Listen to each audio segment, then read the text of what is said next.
He made his own checks from a fake bank, test drive the car, say, man, this is it. I want it. He'd say, where's the finance? They'd work out a deal on how much he's going to pay. He said, I'd haggle for an hour or so, get a decent price, go into the finance manager's office. They say, okay, let's go ahead and take an application. You go, no, I'm already pre-approved. They would actually mail you a check that would say, you're pre-approved up to $80,000 or $50,000, whatever it is. And to be honest with you, they don't really like that. Like, they want to finance you because they get points on the back and everything. So, and he was like, no, I'm already approved. I don't want to go through that. I'm going to go to my bank. I like my bank. So he gives him the check, and the guy's like, what is this? And he reads it, and he's like, oh, okay. So I got to call this number. He's like, hey, call that number. The finance manager calls the number. Mm-hmm. It rings through. The guy's girlfriend answers the phone saying, Suncoast Credit Union.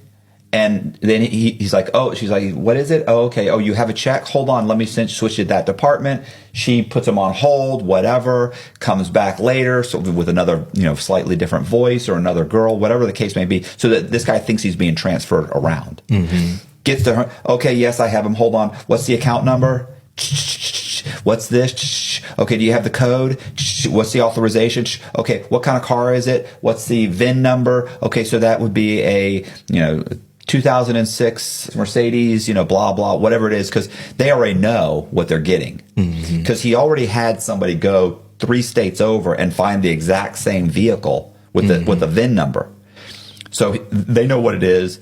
He's already told her what it is. It makes it sound like she's putting it into the system. It's all bullshit.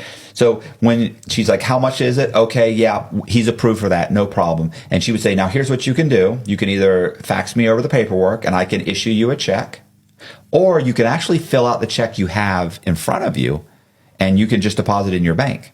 And and it's perfectly clear. Here's the authorization code. Give it to him.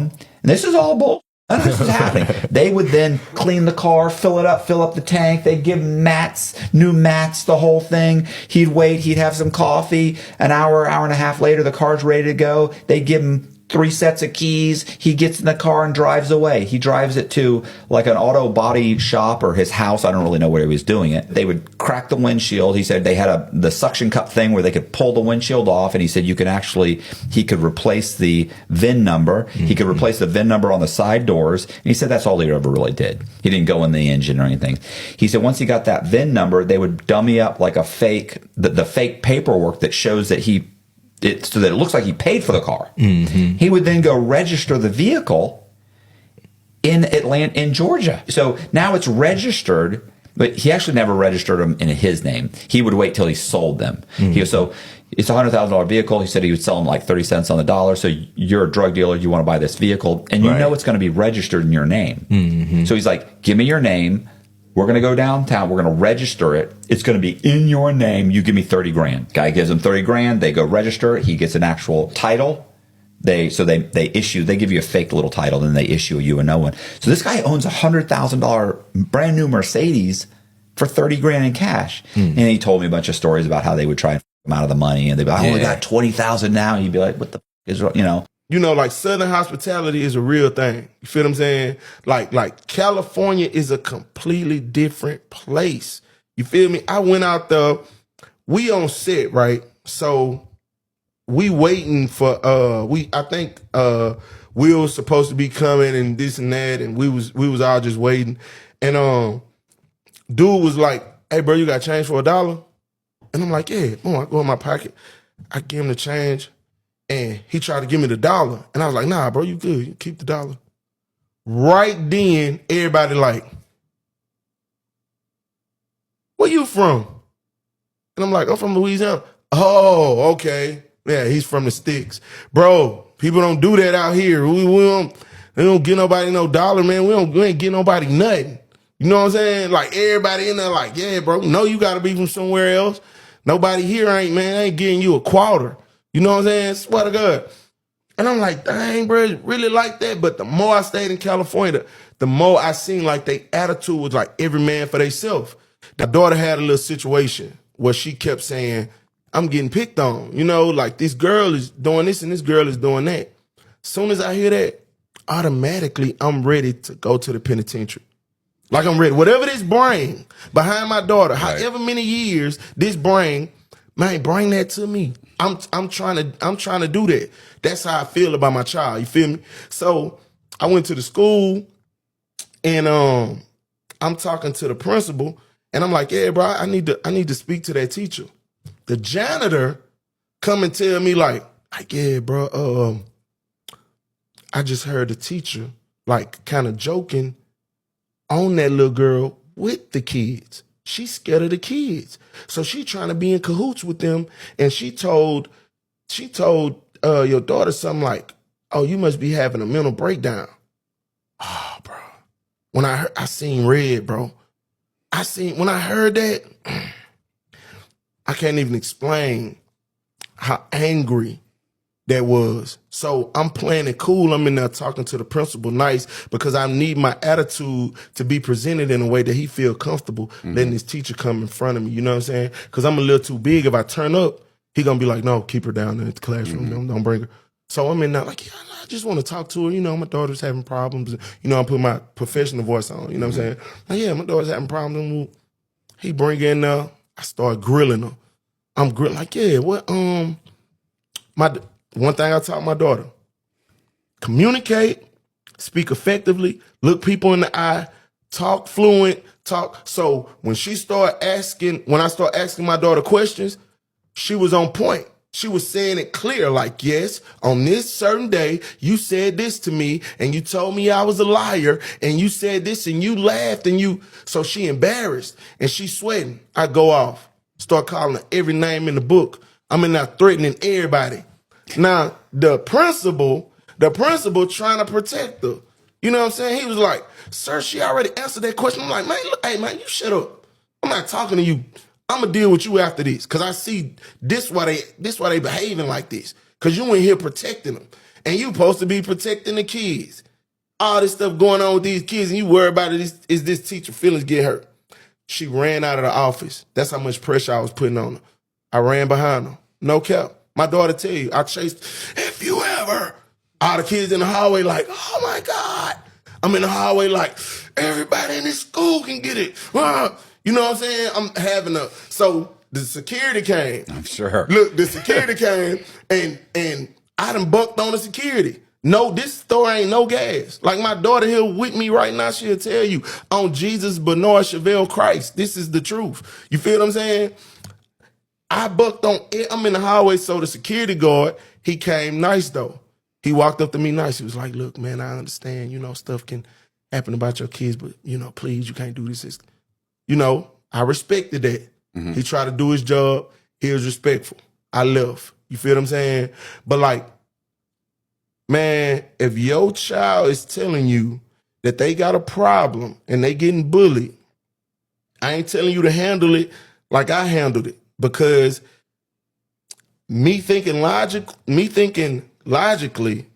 it's a lot of ignorance incorporated with that. I can honestly say that. You feel what I'm saying? But you got to deal with these kids, bro. Like that's a lot that, man, they go through a lot. And they aren't emotionally intelligent enough to like sort this stuff out. We started calling Starbucks HR line and listening to the menu options.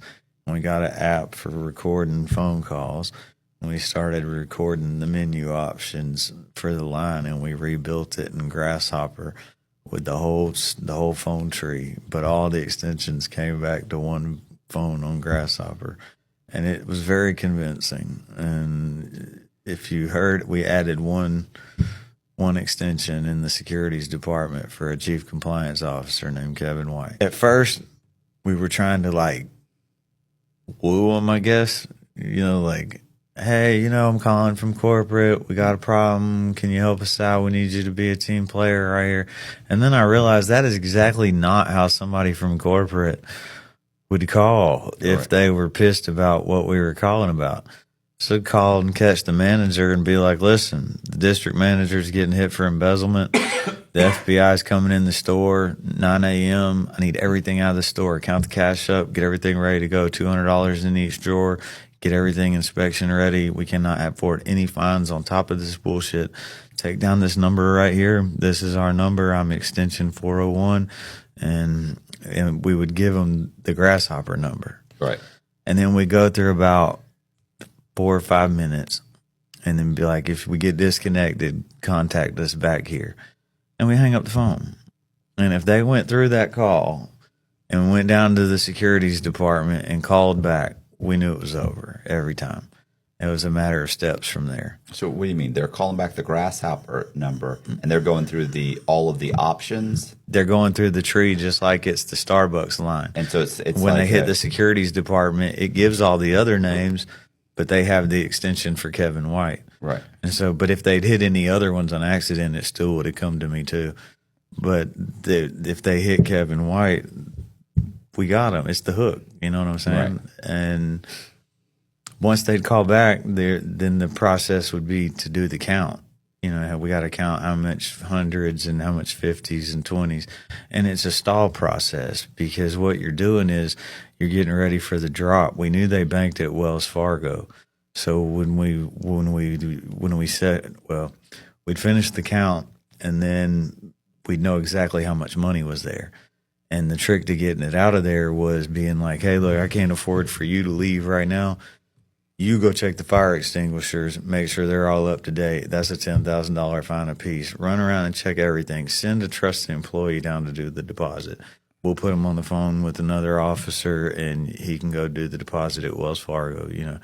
And they'd pick somebody, and then the object became keep them apart. You know what I'm saying? Because this kid's never been to the bank. The number's not going to look weird to him if it's a different number. Mm-hmm. And we'd play a game with him. We can't let you leave without knowing your odometer reading and your license plate, but we'd get him to send his driver's license first.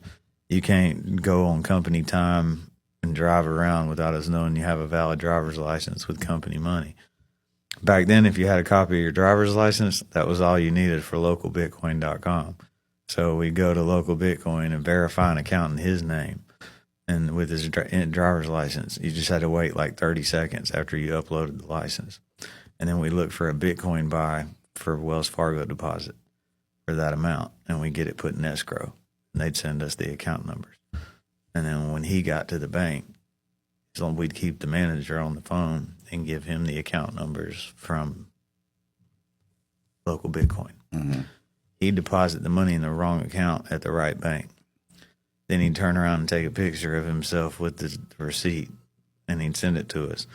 We'd send it to Local Bitcoin as proof of purchase. They'd release the money from the escrow, and I'd put it in my wallet.